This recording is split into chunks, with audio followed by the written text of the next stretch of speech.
Hey guys, I'll be showing you how to be solving some SAT algebra questions over linear equations and one variables using Desmos. So the first equation is easy difficulty, it's pretty straightforward. Function f is defined by f of x equals 25x plus 30.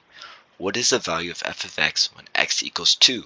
So you plug in 2 for x, so that'll be 25 times 2, 50 plus 30 equals 80. Or you could put it into Desmos where you plug in this equation and then you find when f is 2, which is 80. On to the next question.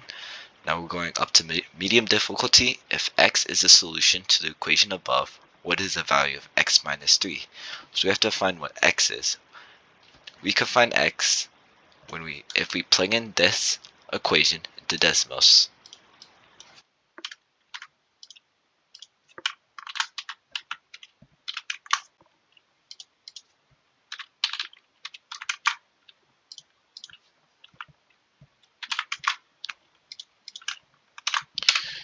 As we can see here on our graph, we'll see that x would be equal to 11.5 because this is when the vertical line crosses the x-axis.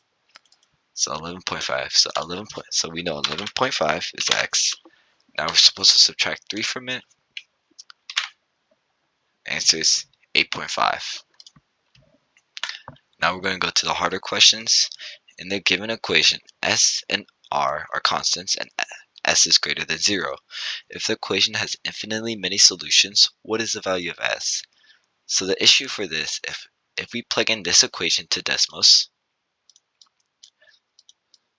so if we plug 12x over 4 plus 28 minus s divided by 13, go to r, x minus 8, we'll see we don't get a graph and we see an error message on the side saying too many variables, try defining s or r.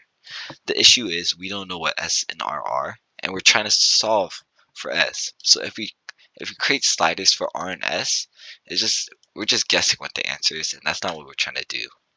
What we're trying to use, instead of the equal sign, we're trying to use this squiggly line, also known as a regression line. So we're asking Desmos to find what x, s, and r is equal to. But for the equal sign we use this, but if we use regression we have to do x1 for all of it. So convert everything to x1, and this is what Desmos is saying. x1 equals 1 and s equals 1. But that is not the answer to the question. S equals 1 is not the value of s. What we have to make sure is it has to complete this statement where the equation has infinitely many solutions. So we have to make sure x1, for any number of x1, s must be true. So if I choose, when I did x1 equals random 5, we plugged in 5 random numbers into x1, and every time s equals 403 is true. So that's what we get. The value of s is 403, because for any random 5 numbers, or any number, s would always equal 403. And now we're going to, this is a little different. You'll see this on your test, but you wouldn't really use Desmos for these type of questions. So a manufacturing plant makes 10-inch, 9-inch, and 7-inch frying pans. During a certain day, the number of 10-inch frying pans that the manufacturing plant makes is 4 times the number of n. So if we just think about it, so 10-inch plus 9-inch plus 7-inch is equal to x amount of frying pans, and we know that 10-inch is 4 times the number of 9-inch frying pans.